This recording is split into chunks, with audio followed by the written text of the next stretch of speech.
Assalamualaikum warahmatullahi wabarakatuh. Bersama saya Ibu Zulfiani, kita akan melanjutkan materi tentang silabus yang merupakan bagian dari kurikulum 2013.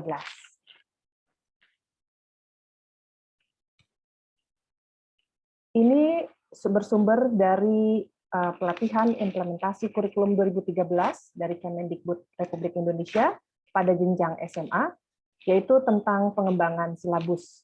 Ya. Pertama ingin saya sampaikan, apa itu silabus? Ya, silabus adalah rencana pembelajaran pada suatu dan atau kelompok mata pelajaran tertentu yang mencakup standar kompetensi, kompetensi dasar, indikator, materi, pokok pembelajaran, kegiatan pembelajaran, penilaian, alokasi waktu, dan sumber belajar. Ya, jadi silabus itu adalah rencana pembelajaran ya pada satu atau kelompok tertentu. Nah, apa yang menjadi landasan dalam pengembangan silabus? Yang pertama adalah Permendikbud nomor 22 tahun 2016 tentang standar proses yang sebagaimana kita ketahui bahwa dalam penyusunan silabus dan RPP tentu saja disesuaikan dengan pendekatan pembelajaran yang digunakan. Silabus dikembangkan berdasarkan SKL dan SI ya untuk satuan pendidikan dasar dan menengah sesuai dengan pola pembelajaran ya. Setidaknya ada 4 model pembelajaran yang diarahkan dalam Permendikbud nomor 22, yaitu yang pertama adalah model problem based learning, kemudian project based learning, discovery, dan inquiry. Kemudian, pengembangan silabus ini sendiri digunakan sebagai acuan dalam pengembangan rencana pelaksanaan pembelajaran. Jadi, dasar dalam mengembangkan RPP adalah berdasarkan silabus, ya seperti itu. Lalu apa fungsi dan manfaat silabus?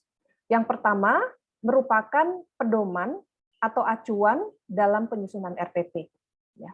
Yang kedua, menjadi acuan pengelolaan media dan sumber belajar, terutama dalam mengembangkan sarana dan prasarana yang dapat mengembangkan budaya literasi secara menyeluruh. Kemudian yang ketiga, menjadi acuan pengembangan sistem penilaian. Nanti sama-sama kita akan lihat dalam format silabus. Ya.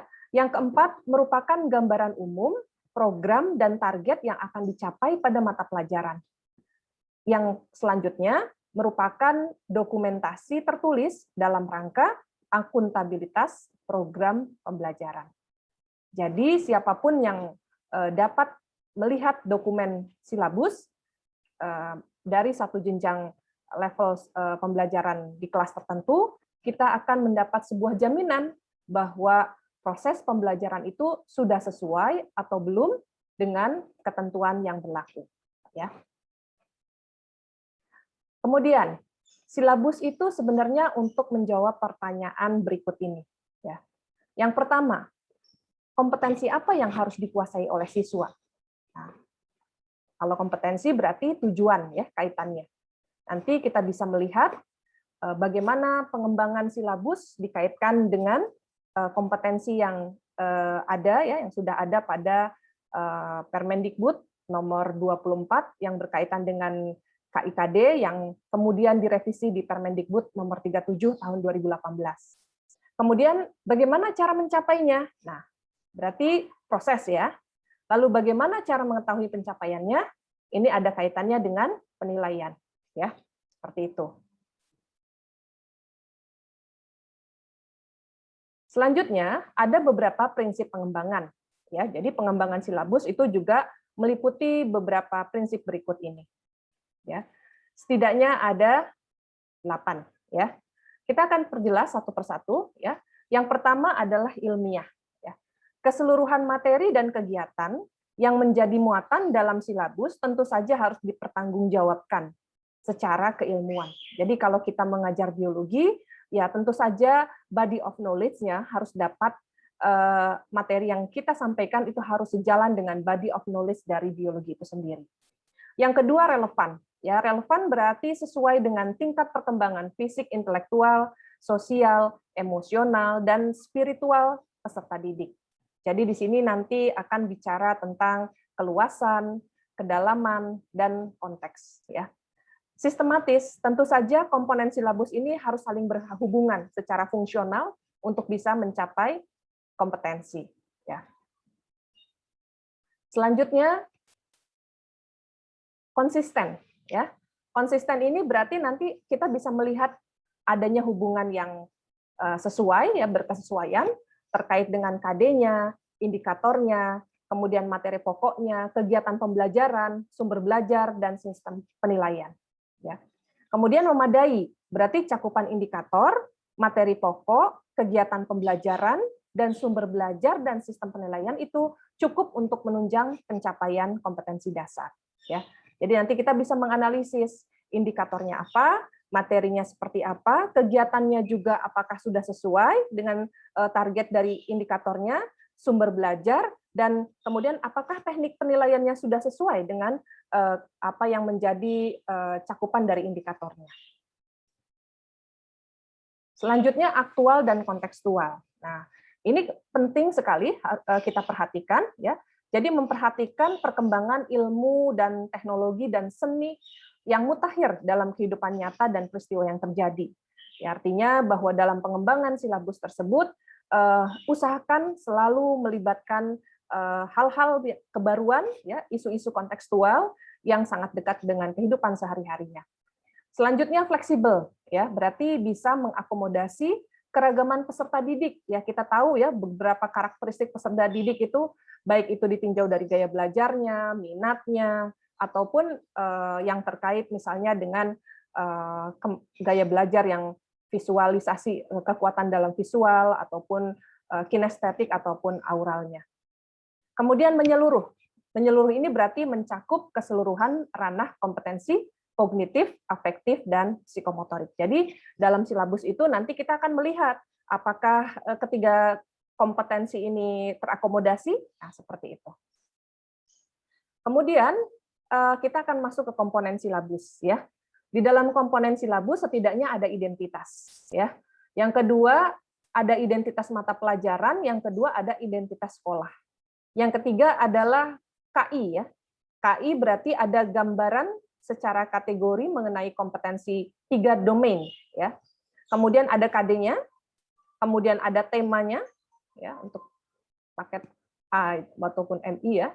Kemudian materi pokok, ya, berarti ada materi pokok yang memuat fakta, konsep, prinsip, ya, pembelajaran, ya, penilaian, dan alokasi waktu, ya. Terakhir, sumber belajar. Nah, ini adalah komponen yang ada di dalam silabus. Ya. Kemudian bagaimana mekanisme pengembangan silabus? Nah, kita akan lihat di sini, ya. Ya. Jadi yang pertama yang kita akan lakukan, ya, tentu saja melakukan analisis SKL, ya, KI, KD kalau dalam kurikulum 2013, ya, istilahnya seperti itu. Nah, kemudian kita pertajam dalam pengembangan KD dan indikatornya. Nah, setelah kita menganalisis, ya, kompetensi dasar sampai ke penurunan indikatornya, nah barulah kita akan tentu saja akan mengikut sertakan komponen yang penting, yaitu adalah materi pokoknya ataupun pembelajarannya seperti apa. Setelah kita melihat merinci urutan materi ataupun keluasan dan kedalaman materi, nah barulah kita akan merancang kegiatannya. Konten yang akan kita sampaikan kepada peserta didik itu pengalaman belajar apa yang akan kita arahkan kepada alami oleh peserta didik. Nah, dalam dalam menyesuaikan kegiatan pembelajaran, tentu saja perlu yang namanya pengaturan waktu, ya. Selain sumber belajar, dan terakhir komponen penilaian ini merupakan komponen kunci untuk bisa mengetahui pencapaian dari KI ataupun indikator IPK ataupun pencapaian KD-nya. Ya. Inilah mekanisme pengembangan silabus yang perlu kita perhatikan. Jadi titik kata kuncinya adalah yang harus kita lakukan adalah menganalisis, ya, menganalisis SKL sampai kepada titik yang paling kuatnya adalah pada pengembangan KD dan indikator. Nah, kita akan mulai dari langkah-langkah pengembangan silabus ya. Kita kaji dulu standar kompetensi lulusannya, lalu kita masuk ke kompetensi dasar ya. Di kompetensi dasar ini kan sudah muncul yang namanya mata pelajaran ya. Selanjutnya kita akan merumuskan IPK-nya ya, merumuskan indikatornya, mengidentifikasi materi, mengembangkan kegiatan pembelajaran, jenis penilaian, alokasi dan sumber belajar. Nah, mengkaji SK dan KD itu beberapa hal yang perlu kita perhatikan adalah hierarki konsep ya. Berarti ada hierarki konsep disiplin ilmu ataupun tingkat kesulitan materi. Kemudian keterkaitan antara SK, KD dalam mata pelajaran dan antar mata pelajaran juga perlu kita perhatikan. Nah, merumuskan indikator. Indikator itu seperti kita ketahui adalah penanda pencapaian KD, yakni berupa perubahan perilaku yang dapat diukur yang mencakup pengetahuan, sikap, dan keterampilan. Ya, bagaimana Anda bisa mengembangkan indikator? Anda bisa menyaksikan materi yang saya sampaikan pada materi tema yang berkaitan dengan tujuan pembelajaran. Ya, di situ nanti ada pengembangan IPK. Kemudian indikator ini menggunakan kata kerja operasional. Ya, kata kerja operasional itu tentu saja berdasarkan kita dipermudah ya dengan adanya taksonomi Bloom ya, revision itu yang memuat level pengetahuan kognitif dari C1 sampai C6 di mana jenjang level kognitif C1 sampai C6 ini berisi beberapa kata kerja operasional yang relevan ya pada level kognitif yang dimaksud. Nah, kata kerja operasional itu tentu saja harus mengacu kepada dua komponen. Yang pertama adalah observable dan measurable. Artinya KKO itu harus bisa kita ukur maupun kita amati ya. Kemudian tingkat kata kerja dalam indikator itu lebih rendah atau bisa setara ya dengan kata kerja dalam KD maupun SK. Nah, ini kita ada pengembangannya ya di dalam indikator itu sendiri. Nah, setiap KD itu dikembangkan menjadi beberapa indikator. Nah, ini perlu kita ketahui ya. Selanjutnya mengidentifikasi materi. Nah, materi pokok atau pembelajaran. Apa yang harus kita pertimbangkan? Yang pertama, potensi peserta didik. Nah, kita harus memahami karakter peserta didik, potensinya, apakah mereka memang memiliki kemampuan atau kekuatan ya dalam kaitannya dengan keingintahuan yang tinggi ya untuk belajar. Kemudian yang kedua adalah relevansi dengan karakteristik daerah. Nah, artinya di sini pengembangan materi ini bisa ya mengakomodasi karakteristik daerah. Contoh-contohnya dikaitkan dengan apa yang dimiliki oleh konteks di daerah tersebut. Kemudian tingkat perkembangan fisik, intelektual, emosional, sosial ini juga perlu diperhatikan ya. Kita seringkali menginginkan materi yang akan kita sampaikan itu sangat detail ya. Namun kalau kita perhatikan apakah mereka siswa yang akan kita ajarkan itu sudah sampai ke level intelektual yang dimaksud, nah ini perlu kita perhatikan. Kemudian kebermanfaatan itu tentu saja akan menjadi daya tarik ya siswa untuk belajar. Struktur keilmuan berarti hierarkinya. Aktualitas, kedalaman dan keluasan ini juga penting kita perhatikan ya. Jadi materi itu harus dianalisis terlebih dahulu apakah sudah sesuai dengan jenjang yang akan kita sampaikan kepada siswa.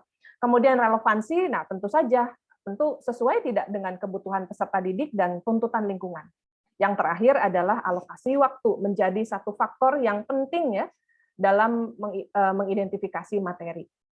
Selanjutnya mengembangkan kegiatan pembelajaran. Nah, kegiatan pembelajaran itu sebenarnya memberikan pengalaman belajar ya yang melibatkan proses mental, fisik melalui interaksi antara peserta didik dengan guru ataupun lingkungan dan sumber belajar lainnya dalam rangka pencapaian kompetensi. Seorang guru yang ingin mengajar misalnya konten yang terkait dengan kemampuan kerja ilmiah atau melakukan praktik kerja ilmiah berarti setting kegiatan pengalamannya pasti akan mengarahkan kepada siswa adalah melakukan praktikum. Nah, praktikum itu sendiri adalah pengalaman belajar tentu saja yang melibatkan proses mental dan fisik ya. Dalam hal ini terkait dengan interaksi antar peserta didik maupun lingkungan dan sumber belajar lainnya. Kemudian pengalaman belajar diwujudkan dalam bentuk pendekatan yang bervariasi. Nah, tadi sudah saya sampaikan melalui model-model pembelajaran yang diarahkan, salah satunya adalah model problem based learning atau project based learning yang itu sangat berprinsip pada student center, ya. Kemudian pengalaman belajar tentu saja memuat kecakapan hidup yang perlu dikuasai. Ya, tentu saja apa yang diharapkan, ya tentu apa yang mereka rasakan pada saat belajar dalam kegiatan pembelajaran merupakan suatu pengalaman yang akan lebih baik itu berkaitan dengan pencapaian kecakapan hidup yang tentu saja dan perlu dikuasai oleh siswa, ya seperti itu. Hal yang perlu diperhatikan dalam mengembangkan kegiatan pembelajaran. Yang pertama, rangkaian kegiatan yang dilakukan itu secara berurutan untuk mencapai KD. Jadi ada tahapannya, ya. Apakah dalam scientific approach kita mengetahui bahwa seorang siswa itu akan diarahkan pada satu tahapan yang kita sebut dengan observasi, ya. Observasi ini salah satunya adalah kompetensi yang diharapkan adalah rasa ingin tahu, ya. Seseorang ingin membuktikan atau melakukan satu aktivitas pembuktian dalam satu kegiatan eksperimen, tentu diawali oleh satu kesadaran atau keingintahuan kompetensi yang diharapkan. Nah, maka dalam seri tahapan pembelajaran itu mengenal ada berbagai fase-fase, ya seperti itu. Kemudian penentuan urutan kegiatan pembelajaran itu harus sesuai dengan hierarki konsep, ya. Artinya konsep itu kalau dikaitkan dengan pembahasan struktur organ tubuh berarti akan melampaui kajian uraian materi diawali dengan struktur organ tubuh tersebut, kemudian fungsinya, setelah fungsi mekanismenya, kemudian setelah mekanisme, kemudian kita akan belajar tentang gangguan. Nah, ini berarti hierarkinya. Kemudian rumusan pernyataan dalam kegiatan pembelajaran minimal mengandung dua unsur penciri yang mencerminkan pengelolaan pembelajaran yang yaitu kegiatan siswa dan materi tersebut, ya. Jadi tentu saja rumusan pernyataan pembelajaran itu selalu akan dikaitkan dengan apakah kegiatan itu selalu dikaitkan dengan apa yang dilakukan oleh siswa dan konten apa yang dipelajarinya, ya seperti itu. Kemudian menentukan jenis penilaian. Nah, penilaian tentu saja ada kaitannya dengan serangkaian kegiatan untuk memperoleh, menganalisis dan menafsirkan data tentang proses dan hasil belajar peserta didik yang dilakukan secara sistematis dan berkesinambungan sehingga menjadi informasi yang bermakna dalam pengambilan keputusan. Jadi proses penilaian ini adalah proses yang berkelanjutan, sistematis, ya, sehingga mendapatkan informasi yang benar-benar bermanfaat atau bermakna. Kemudian penilaian dilakukan dengan menggunakan tes dan non-tes, ya. Jadi berbagai cara yang bisa kita lakukan, baik itu dalam bentuk tertulis maupun lisan, pengamatan kinerja, sikap, ataupun penilaian hasil karya berupa proyek atau produk menggunakan portofolio dan penilaian diri, ya. Penentuan penilaian tentu saja perlu memperhatikan tujuan, ya. Tujuannya tentu untuk mengukur, ya, mengukur pencapaian kompetensinya. Kemudian yang kedua harus ada acuan, ya. Yang ketiga sistem penilaiannya tentu berkelanjutan. Jadi penilaian hari ini performa yang tidak menunjukkan kinerja yang belum memadai atau mencukupi tentu akan ada yang namanya proses perbaikan. Kemudian hasil penelitian dianalisis untuk menentukan tindak lanjut. Nah, di sini kuncinya bahwa penilaian juga tentu harus memberikan feedback yang dapat memberikan informasi kepada peserta didik apakah proses pembelajaran peserta didik itu telah mengalami kemajuan atau belum, ya. Kemudian penilaian tentu harus sejalan dengan pengalaman belajar yang ditempuh, ya. Jadi rangkaian penilaian yang untuk menilai proyek, ya itu berarti pengalaman belajarnya mengarah kepada model-model berbasis project based learning, ya seperti itu misalnya. Selanjutnya alokasi waktu. Nah, alokasi waktu tentu akan dikaitkan dengan jumlah minggu efektif ataupun alokasi waktu mata pelajaran per minggu. Ini akan mempertimbangkan jumlah KD, keluasan, kedalaman. Ya, jadi tiap materi akan menggunakan jumlah minggu efektif yang berbeda-beda. Ya. Alokasi waktu yang dicantumkan dalam silabus merupakan perkiraan rata. Jadi nanti yang lebih diperjelas adalah pada RPP-nya. Ya. Kemudian menentukan sumber belajar. Nah, ini adalah salah satu tantangan guru, ya. Guru-guru kreatif itu menghadapi pembelajaran abad 21, ya tentu harus dapat mengidentifikasi sumber-sumber belajar apa yang disenangi oleh siswa, memiliki minat yang baik dimiliki oleh siswa, sehingga siswa tuh semangat ya dalam mencari referensinya, baik itu media cetak, elektronik ya, berbagai sumber bisa digunakan ya. Kemudian penentuan sumber belajar ya tentu disesuaikan ya, disesuaikan dengan KD-nya, materinya, kegiatan pembelajarannya, dan IPK-nya ya, semuanya disesuaikan. Nah, pengembangan silabus berkelanjutan itu dijabarkan ke dalam rencana pelaksanaan. Nah, jadi silabus ini adalah pedoman dan uraian yang lebih rincinya lagi ada di RPP-nya. Dilaksanakan, dievaluasi, dan ditindaklanjuti oleh masing-masing guru. Artinya silabus ini memberikan panduan, tetapi tentu saja pelaksanaannya itu ditindaklanjuti oleh masing-masing guru.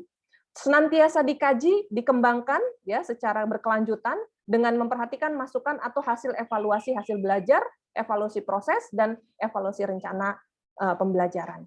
Jadi asumsi kita dalam silabus, misalnya mengajar materi tentang sel itu mencapai 8 atau 10 jam per minggu, 10 JP, ternyata pada prakteknya ya di seri pembelajaran itu kita masih mengalami kekurangan. Nah, hasil evaluasi dari rencana pelaksanaan pembelajaran ini harus menjadi bagian yang tidak terpisahkan untuk senantiasa silabus itu mengalami perbaikan ya. Selanjutnya ini adalah langkah menyusun silabus ya, ini kesimpulannya ya. Jadi kita akan melakukan pengkajian, profil, SKL, jadi mata pelajaran, KI dan KD ya. Kemudian IPK ya, dari IPK itulah baru turun kita ke arah ke materi, analisis kedalaman, penilaian alokasi waktu ya, kemudian kegiatan pembelajaran, media, dan sumber belajar ya. Ini jadi yang bawah ini bagian dari komponen silabus. Nah, ini format silabus ya, ini format silabusnya seperti ini, turunannya seperti ini. Jadi kita bisa melihat dalam bentuk kolom seperti ini ya, tabel seperti ini. Jadi ada pasangan KD-nya, materi, pembelajaran, penilaian, alokasi, dan sumber belajar. Nah, ini kita bisa melihat silabus ini dalam satu semester ya, rangkaian komponennya. Nah, di sini bisa kita lihat ya, setidaknya ada panduan yang jelas bahwa pelaksanaan pembelajaran itu akan dilaksanakan dengan jenis penilaian seperti apa, pengalaman seperti apa, dan alokasi bahkan sumber belajar. Ya. Itu yang bisa saya sampaikan.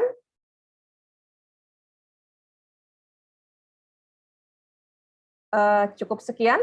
Terima kasih. Assalamualaikum warahmatullahi wabarakatuh.